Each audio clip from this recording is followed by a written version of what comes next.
সমস্ত গায়ের শক্তিতে বলতে হবে আকাশ আর জমিনের মালিক কে? আইন চলবে কার? আল্লাহ পাকি। আল্লাহ পাকের জমিন, আল্লাহ পাকের আইন চলবে, কথা ঠিক কিনা? প্রধানমন্ত্রীকে বলবো যে এই তার পিতার হত্যার বিচার হয়েছে, কথা ঠিক কিনা? তাহলে আমরা আজকে তাফসীরুল কোরআন মাহফিল দিকে বলবো এই সমস্ত লোকদেরকে ধরে উপযুক্ত শাস্তি দিতেই হবে, দিতেই হবে, কথা ঠিক কিনা? মন খারাপ করলেন না তো? আলহামদুলিল্লাহ, এটা হলো ঈমানি দায়িত্ব, কথা ঠিক। এটা হলো ঈমানি দায়িত্ব হিসেবে কথা বললাম। এই যে বললাম, আর সমর্থন যদি মন থেকে করে থাকেন, সমর্থন যদি মন থেকে করে থাকেন, তাহলে হতে পারে কিয়ামতের দিন এই সমর্থন আপনাকে নাজাতের জরিয়া করতে পারে, কথা ঠিক কিনা? আল্লাহ পাক আমাদেরকে কবুল করেন, বলুন আমিন। তোমার বন্ধুগণ, সূরা আনফাল থেকে যে দুটি আয়াত কারিমা তেলাওয়াত করেছি, বিশ্বের সেই আয়াতের উপরে আলোচনা করার চেষ্টা করব ইনশাআল্লাহ। বিশ্বের যেদিকে তাকায় আজ বর্তমান মুসলমান নির্যাতিত, নিগৃহীত, লাঞ্ছিত, কথা ঠিক কিনা? যে জাতির কাছে কোরআন থাকবে,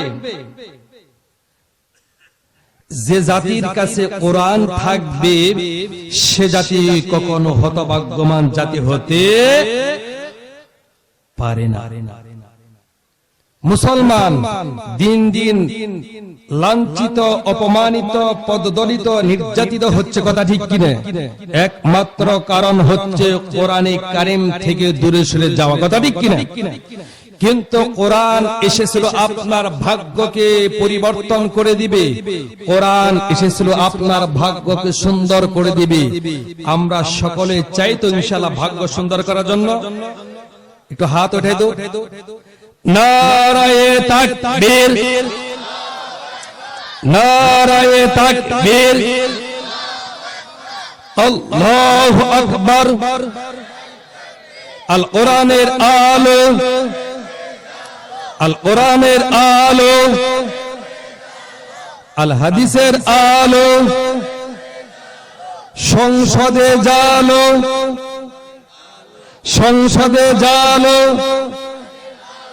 আল্লাহ পাক কবুল করেন। হাত না, কোরআনটাকে খালি ঘরেই থাকবে নাকি? আমার বন্ধুগণ, রব্বুল আলামিন বলেন, তাহা মা আনজালনা আলাইকাল কুরআনা লিতাশকা। আল্লাহু আকবার। আল্লাহ পাক বলতেছে, হাবিব, আপনার উপরে কোরআনে কারীমকে অবতীর্ণ করেছি, আপনার ভাগ্যকে সুপ্রসন্ন করে দিবে, আপনার ভাগ্যকে চমকিয়ে দিবে। আপনি ভাগ্য হারা হবেন, ভাগ্য থেকে বিবর্জিত হয়ে যাবেন। এই জন্য আপনার উপরে কোরআনে কারীমকে অবতীর্ণ করা হয় না। সুবহানাল্লাহ। হাবিব আপনার ভাগ্যকে চমকে দিবি, আপনার ভাগ্যকে সুন্দর করে দিবি, আপনি ভাগ্য হারা হবেন না। এই জন্য তো কোরআন আপনার উপর নাজিল করা হয়নি। আমার বন্ধুগণ, আল্লাহ রাব্বুল আলামিন বলছেন, আলিফ লাম রা, কিতাবুন আনজালনাহু ইলাইকা লিতুখরিজান নাসা মিনাল যুলুমাতি ইলান নূর। আল্লাহ পাক বলেন, হাবিব আপনার উপরে কোরআনে কারীমকে অবতীর্ণ করা হয়েছে, এই জন্য অবতীর্ণ করা হয়েছে মানুষকে জুলুমাত থেকে তিনি বের করে মানুষকে আলোর পথে নিয়ে আসবেন। মিনাল যুলুমাত, এখানে যুলুমাত অর্থ হলো অন্ধকার। জুলুমাত অর্থ কি? সকলকে জবান খুলে বলতে হবে জুলুমাত অর্থ কি? জুলমাত অর্থ হলো অন্ধকার। দিন যখন চলে যায় একটি অন্ধকার চলে আসে। এখানে এই অন্ধকার বোঝানো হয় নাই ঘরের মধ্যে জানালা দরজা বন্ধ করলে একটি অন্ধকার হয়ে যায়, এখানে এই অন্ধকার বোঝানো হয় নাই কুফের মধ্যে একটি অন্ধকার, এখানে এই অন্ধকার বোঝানো হয় নাই। অন্ধকার বোঝানো হয়েছে যে সময় মানুষ হয়ে মানুষকে শ্রদ্ধা করতে জানতো না, কথা ঠিক কিনা?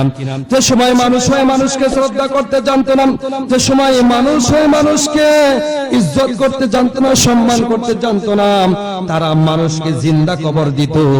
তারা সূর্যের সামনে বৃক্ষের সামনে মাথাটা নত করে ফেলতো। কার সামনে মাথা নত হবে? কার সামনে? সকলকে চিল্লায়ে বলতে হবে কার সামনে মাথাটা নত হবে? এই মাথা আল্লাহ ছাড়া আর কারো সামনে মাথাটা নত হবে না। অনেক লোক বিভিন্ন মাজার গুলিতে যায়, বিভিন্ন পীরের দরবারে যায়, ভণ্ড পীর, সেখানে চাদর ছড়ায়, মোমবাতি দেয়, আগরবাতি দেয়, সেখানে সেজদা দেয়, কথা ঠিক কিনা? এই মাথা আল্লাহ ছাড়া আর কারো সামনে মাথাটা নত হবে না। এজন্য রব্বুল আলামিন বলেন আলিফ লাম রা কিতাবুন আনজালনাহু ইলাইকা লিতুখরিজান নাসা মিনাজ যুলুমাতি ইলান নূর। আল্লাহু আকবার। ভাষা বুঝেন তো নাকি? না কারো কোনো অসুবিধা হয়? বুঝারই কথা। আলহামদুলিল্লাহ বলেন। আল্লাহ পাক বলেন হাবিব আপনার উপরে কোরআনে কারীম অবতীর্ণ করেছি, এই জন্য অবতীর্ণ করেছি মানুষকে গুলমাত থেকে টেনে বের করে মানুষকে আলোর পথে নিয়ে আসবেন। এখানে নূর অর্থ হলো আলো। নূর অর্থ কি? সকলেই জবাব দিবেন। নূর অর্থ হলো, জবাবের কথা বলি, মনে কষ্ট পান না তো? হ্যাঁ ঠিক আছে। নূর অর্থ হলো আলো। এখানে আপনার আলো বলতে কোরআনকে বোঝানো হয়েছে, আলো বলতে আল্লাহকে বোঝানো হয়েছে, আল্লাহ রাসূলকে বোঝানো হয়েছে, দ্বীনকে বোঝানো হয়েছে। এই সমস্ত লোকদেরকে টেনে বের করে আপনি যেন আলোর পথে নিয়ে আসতে পারেন। সুবহানাল্লাহ। আমার বন্ধুগণ, আবু জেহেল, উতবা, সাইবা, মুগিরা চেয়েছিল হুজুরকে মক্কায় শেষ করে দিবে। কোন জায়গায়? আবু জেহেল, উতবা, সাইবা, মুগিরা তাদের পরিকল্পনা হলো মক্কায় হুজুরকে শেষ করে দিবে। আর শেষ করতে পারলে কালেমার আওয়াজ বন্ধ হয়ে যাবে, কোরআনের আওয়াজটা বন্ধ হয়ে যাবে। কিন্তু তা কি হয়েছে নাকি? তা কিন্তু হয় নাই। আল্লাহ পাক বলেন হাবিব ওয়ারাফা'না লাকা যিকরাক, আপনার প্রশংসা কি আমি বিশ্বময় ছড়িয়ে দিব। সুবহানাল্লাহ। হাবিব আপনার প্রশংসাকে বিশ্বময় আমি ছড়িয়ে দেব। ওয়ারাফা'না লাকা যিকরাক, ওরা চেয়েছিল ওদের মুখের ফু দিয়ে আমার আলোকে নির্বাপিত করে দিবে, কিন্তু আল্লাহ পাক সেই কথাগুলো কোরআনে কারীমের মধ্যে কোট করে দিলেন। দেখেন আল্লাহ পাক কি বলেন, ইউরিদুনা লিয়ুতফিউ নূরাল্লাহি বিআফওয়াহিহিম ওয়াল্লাহু মুতিম্মু নূরিহি ওয়ালাউ কারিহাল কাফিরুন। আল্লাহু আকবার। আল্লাহ পাক বলেন ওরা চেয়েছিল ওদের মুখের ফু দিয়ে আমার আলোকে নির্বাপিত করে দিবে, কিন্তু আমি আমার আলোকে পূর্ণতা দান করব। ওরা যত জলুক আর পুরুক আর মুরুক, আমি আমার ইসলামকে পূর্ণতা দান করব। সুবহানাল্লাহ। এই বাংলার জমিনের মধ্যে ৫৬,০০০ বর্গ মাইল, এই বাংলার জমিনের মধ্যে এক শ্রেণীর লোক তারা ইসলামের বিরুদ্ধে কথা বলে, কোরআনের বিরুদ্ধে তারা কথা বলে, উলামা ইকরামদের বিরুদ্ধে তারা কথা বলে। হক্কানি পীর বুজুর্গ যারা আছে তাদের পক্ষে আমরা কথা ঠিক কিনা? হক্কানি পীর বুজুর্গ তাদের বিরুদ্ধে কথা বলে, ফতোয়া নিষিদ্ধ করতে চায়, ইসলাম নিষিদ্ধ করতে চায় এই বাংলার জমিন থেকে। কিন্তু এই জমিনের মালিক কে? এই জমিনের মালিক কি? রব্বুল আলামিন বলেন যে তোরা যত চলবি আর পড়বি আর মরবি, কিন্তু বাংলাদেশের মধ্যে ইসলামের পতাকাকে উড্ডীন করব। সুবহানাল্লাহ। ইসলাম, ইসলামী হুকুমত বাংলার জমিনে কায়েম হোক। আপনারা সকলে চান তো? ইনশাআল্লাহ, ইনশাআল্লাহ।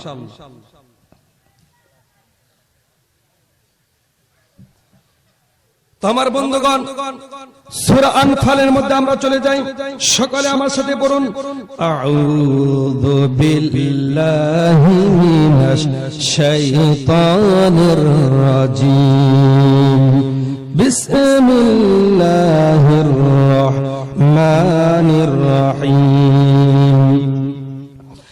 ইন্নামাল মুমিনুনা আল্লাযীনা ইযা যুকিরাল্লাহু ওয়াজিলাত কুলুবুহুম ওয়া ইযা তুলিয়াত আলাইহিম আয়াতুহু যাদাতুহুম ঈমানা ওয়া আলা রাব্বিহিম ইয়াতাওয়াক্কালুন। আমার বন্ধুগণ, এই সূরা আনফালের মধ্যে দুটি আয়াতি কারিমা তেলাওয়াত করেছি। এই দুটি আয়াতি কারিমার মধ্যে আল্লাহ পাক 5টি গুণের কথা বলেছে। কয়টি গুণ? হুজুরের পরবর্তী ওয়াজ আসিতেছে আমাদের ইউটিউব চ্যানেলে, তাই সাবস্ক্রাইব করে সাথেই থাকুন।